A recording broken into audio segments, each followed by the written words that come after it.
7:37 p.m., August 1924, Baba next day, Part 3, Evening Decisions from the Vlog.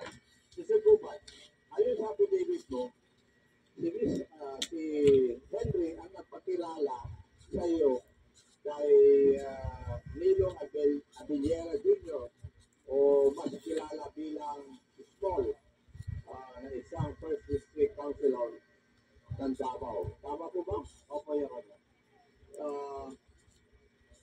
Nung una kayo nakita, tungkol saan ang meeting ninyo? Your Honor, tungkol po sa mga related sa kargamento sa Bureau of Customs, Port of Manila at saka MICT. Pwede mo ba malaman ano ang dahilan bakit ipinakilala ni Henry sa iyo, si Nilo Abellera Jr.? Your Honor, parang malaman lang na si Henry ay isa sa mga connected sa kanila. Yung kanila, kaya pinapulong kay Man, also friend ni Michael Yang, na talagang totoo na kaibigan si Henry. So, yun ang dahilan kung bakit pinakilala si Henry si Mr. Nilo Abellera sa'yo. Yes, Your Honor.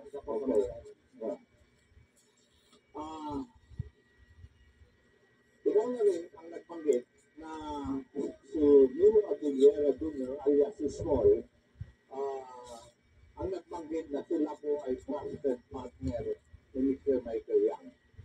Si Mr. Pulong Duterte at a certain attorney Man Scarpio. Opo, Your Honor. And sinabi rin po ba niya nung kayo nagkausap na siya ang facilitator ng mga release ng sickness nila sa custom? Sinabi niya rin po na luwagan na lang sa kanilang kargamento. Ulitin ko, nabanggit po dito na mayroong sickness sina Michael Yang, Pulong Duterte at attorney Man Scarpio, at trabaho ni Sporo, Mr. Nilo Abellera, ang mag-facilitate ito. Sinisiguro ko lang yung kasagutan. Pero ang iba po yung facilitation, kailan ka nagsasabi, kasi nagpa-facilitate po ng documents yan, iba, kailan nagsasabi sa part namin sa CIA, na kaibigan ang mga yan. At trabaho ni Mr. Abellera, sa pagkaalam mo, ang paglabas ng mga systems nila. Yes, Your Honor. Nang medyo mabilis para mabilis makalabas. Pwede mo bang malaman kung ilang beses ilang beses pinacilitate ni Mr. Abellera yung treatment nilang tatlo? Your Honor, isa po din yung mga nawawalang container. Kaya hindi namin pinakalaman. Ano naman ang pakiusap kayo ni Mr. Abellera? Missing container. Huwag nang pakialaman directly.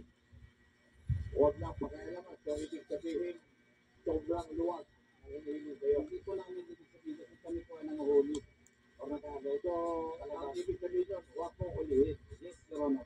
Okay. So, yung maluwag pala, sa affidavit mo, huwag ulihin. Paliwanag ko po yun. Okay. Pwede bang malaman?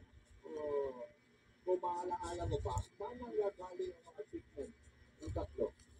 Nina Michael Yang, Pulong Duterte, at attorney Man Scarpio. Malimit ko, Your Honor, China. Sa China. Sa China. Kung tatanungin po natin ang custom, so meron pa silang record ng mga ito. Meron pa kayang record? Your Honor, anim na taon na pa akong wala sa custom. Tingin ko may file sila. Hindi ko mawawala ang file ng custom. Meron doon po yun. Siguro naman may mga lockbook kayo doon sa custom. Opo, Your Honor, at saka computer. Nalabas po ba doon yung pangalan ni Mr. Nilo Abellera? Ano, Your Honor? Dahil may computer, may pangalan lang ng company. Pangalan ng company, ng company, ng kumpanya. Pero yung kumpanya, palalaman natin kung sino ang may-ari. Pwede po, Your Honor. Pwede. Dahil sa accreditation, kung bubos pa niya, nag-file sila ng iba-ibang pangalan. Nabanggit po rin kayo yung affidavit na palagi kayong nag-uusap sa cellphone o telepono ni Mr. Abellera. Ano po ba ang ibang napag-uusapan ninyo? sabi niya na yung ganito, okay na yan. Para pwede naman pagbigyan mo na. Ah, paano mo nalalaman na may kontrabando na laman yung mga shipments ng tatlong ito ni Michael Yang, Pulong Duterte at saka Mike Lago? There are several containers na hinahanap during the time. Nasa posto, pero alam ko custom police ang binigyan ng order. Kami alam ko rin yung kargamento. So sabi ko sa inyo, naging alam namin yan. Pero ayoko na pakialaman kasi may tawag siya. Alam din ba ito, kung information na ito ng ibang tauhan ng custom? Pero ano, ang alam ko po, may record yan, may order ang commissioner para hanapin ang mga yan na nawawala. Dahil hindi lang po yan tungkol sa droga, hindi pa rin po sa agricultural product. Yung mga nawawala. Yung sa affidavit mo, para bang dahil sa report ng nagkakaroon ng importation of illegal drugs, binigyan ka ng memorandum? Apo, Your Honor, ano naman ng memorandum na yun? So, monitor to importation of illegal drugs as per order ng nakakataas. Sa directoral panel, binigyan po ako ng order. Yung tungkol dun sa magnetic system, paano napasok si Colonel Adverso? Your Honor, before kami yan nakuha, kami nag-meeting ni Colonel Adverso at saka si Colonel Pardo. Dahil nga sa akin ang order na monitor ang drug shipment. So bilang doon po sa nila, kaibigan, sinabi ko baka meron naman sila may tutulong tungkol sa pag-monitor ng shipment ng illegal drugs. Binanggit ko yung pangalan ng Colonel Pardo. Sino po ba siya? Si Colonel Pardo, yung Honor, the late Colonel Pardo, wala na ngayon. Dati ko yan, kasama din si Colonel Macerto sa Philipson, Baok Philip, dati rin po yan. Siya ang director mismo during that time ng NCR Piliya. Ng alin? NCR Piliya. NCR Piliya. Okay. Yung shall we say, nakalagay na trading na nag-import ng magnetic leaflet. Ano lang pangalan mo? Bicapa Trading ko. Yung Bicapa Trading kayo ni listed doon sa inyong authorized na listahan na pwedeng no, Your Honor. Ito pag-sito ko. So, hindi po. Natasalan mo pa ba kung sino ang mga officialis dito? Pero during that time, yung konsay hindi accredited, ibig sabihin ko, walang accreditation for DOC, hindi pwede mag-import. So, probably, yung Bicapa Trading ay single proprietorship registered po yan sa DTI. Ayon sa affidavit mo, ang nagmamayari sa record ng Bicapa Trading ay mga dati. Hindi ba talaga tunay na may-ari? Pagkaalam mo. Kapag alam ko po, ginamit na sila, sinabi niya, ikunik niya ako sa pakanya. Sino po ang gumamit ng kanilang pangalan? Si Kunik King. Kunik King. Mayroon pa pong ibang alias. Na si Kunik King naman, sinabi, yan. Paano mo naman nakilala na si Kunik King? Kalibin din po yan ng isang kasamahan nila na babae na bilas ko kabaran-barak na si Orion sa Kalapan City rin, Mindoro. Yun, importer, exporter sa custom. Importer po ang dumadapat sa kanila custom. Kilala rin sila. Hindi po, Your Honor, kasi dyan lang sila ginamit. Kaya nga namin kinausap nila dahil nahanap namin kung mayroon pang iba. So, transaction lang na ito, sila ginamit. Yes, Your Honor. Okay. At ano naman ang sinabi sa'yo para duwagan mo sila? Yung mga si Mr. Abellera, si Mr. Ponite. Dahil yan po ay kanila naman, ayusin nila. So, ibig sabihin, huwag mo nang hulihin, bayaan mo na lang. Dahil yan ay sila months kulong at may siya. So, ibig sabihin, ginagamit nila yung pangalan ng tatlo. Opo, Your Honor. Si Michael Yang, si Pulong at saka si Atty. Yes, Your Honor. Okay.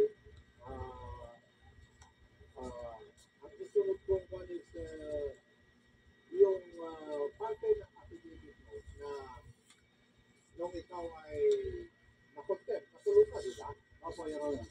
At sinabi kanina sa pagtatanong, binisita ka ni Mr. Paul Gutierrez. Yes, Your Honor. Tama. Bakit ka binisita ni Mr. Paul Gutierrez? Para takutin. At sabing inawag sa panggiting yung mga pangalan niya. Noong panahon na yun, sino si Paul Gutierrez? Your Honor, ang pagkakalam ko lang po. ACDC man, reporter, writer, kolumnista ng tabloid. Reporter at writer, nakakapasok doon sa detention center para takot. May kasama po. May empleyado ng Lorecon Committee. Ano, no? May kasama. May kasamang staff ng Lorecon Committee ng Senado. Nanumpa ka. Opo, Mr. Bupan, ang bumisil ka sa'yo, si Mr. Paul Gutierrez, para takutin ka at kasama staff ng Blue Ribbon ng Senate. Yung po ang nagpakilala ko na yung staff ng Blue Ribbon, yun ang pumatok at nagsabi Blue Ribbon to. Kaya saka po sumunod pumasok. Pagbukas ko, yung pala ay nandoon kay Paul Gutierrez. Matatandaan mo ba kung sino yung mga staff ng Senate na yun, ng Blue Ribbon? Isang babae lang po yung Rodor, hindi ko na matandaan yung pangalan. Pero sa mukha, baka makita ko pa. Matandaan ko pa. Yung pang pinagtulungan kayo, may CCTV. Yung Honor sa baba, kaya nga po sabi ko, baka pilit mareklas. Yung parking ng Senado, alam ko may CCTV. So, kasi yung baka sana madala. Siguro Gutierrez, the whole hearing ng Glory Ball, nandoon yun. Yung pagkisita sa'yo ni Mr. Paul Gutierrez at takotin ka, ang sinabi pa sa'yo i-execute mo si Colonel Lester. No, Your Honor. Ako na po sabi sila. Sinabi nga na wag mong babanggitin yung mga pangalan na yan. Wag mo banggitin yung pangalan ng tatlo. Okay, paano naman nagamit si Mr. Paul Gutierrez? Meron ba siyang amo? Sabi niya, ito yung Antiporta. Hindi nga nagsabi na kaibigan ni Mike si Antiporta, President or Secretary, Officer sa National Press Club. Sa kanya po yung nagayon si Paul Gutierrez ang nagsabi nga. Yes, or ano? Nabanggit po rin kanina, narinig ko yung pangalan ng isang Benny Antiporta. Opo, ano naman ang parte ni Benny Antiporta dito sa salaysay ko? Bilang ligyaman at boss, kaibigan ni Paul Gutierrez at kaibigan nila Paul Yang, Michael Yang at sa kanila kulong. Si Paul Gutierrez po na nagtagtag yun. Siya ang nagsasabi na kaibigan niya, balakan niya yan. Sila po nila nagsabi, kaya nakakonfirm ko mismo galing sa bibig niya. Mr. Chair, Mr. Chairman, wala na kung may tatanong muna dito sa resource person na ito. Baka sa susunod na hearing natin. Thank you. So, alam nila na ang desisyon o pwedeng gawin ay manggagaling sa akin dahil ako ang nakakaalam ng custom. So, may kapalit, pag-offer, pero nare-reject ko namin kasi napakalakas ng ginagamit nilang pagkakas. So, yan ang pakiusap, kaya tikit bulag ka na lang doon sa mga shipment nila. Tikit bulag ka na lang, kaya ako na lang mawala. Kaya ito na lang ang pinukusa namin ng isang shipment. Yung grupo na po yan, sinalalabas na kami ay kasabwat sa importation yan na hinuli natin. Seeking for truth and justice, Your Honor. Napatulungan po ako itong kagalanggalan na committee. Para po ang taong bayan ay maniwala sa atin na ang hostisya ay hindi lang para sa mga employee at mayaman.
Ano si mama guys, ni uli na.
Kung mangyari yun sa mga pagsususpetsahan. Ang nakapanginalabot talaga parang tinatrato na guilty po sila kasi supposedly naman kung meron sapat na ebidensya na bago sila ng drug rape, hindi bakit hindi mag-file or mag-process para magkaroon talaga ng warrant of arrest sa kanila. Kung ito ay mag-house pa tapos kung hindi mag-voluntarily surrender kasi nga suspected po Again po, hindi pa po ito mga may kaso talaga. Suspected na lang.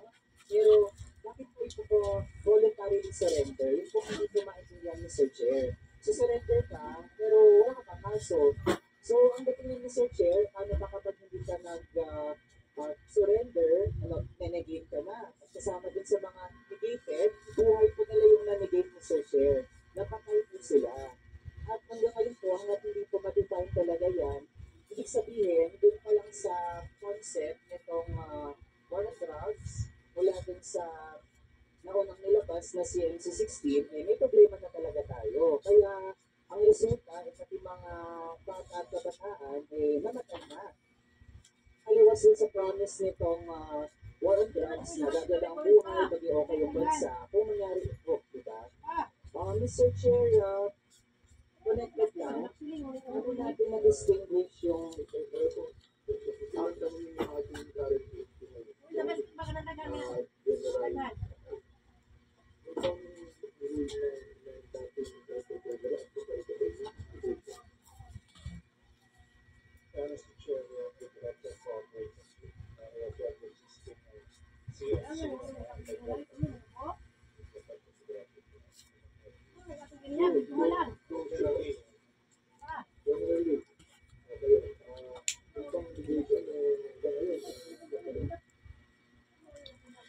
Content regimes getting rewarded in an NBM.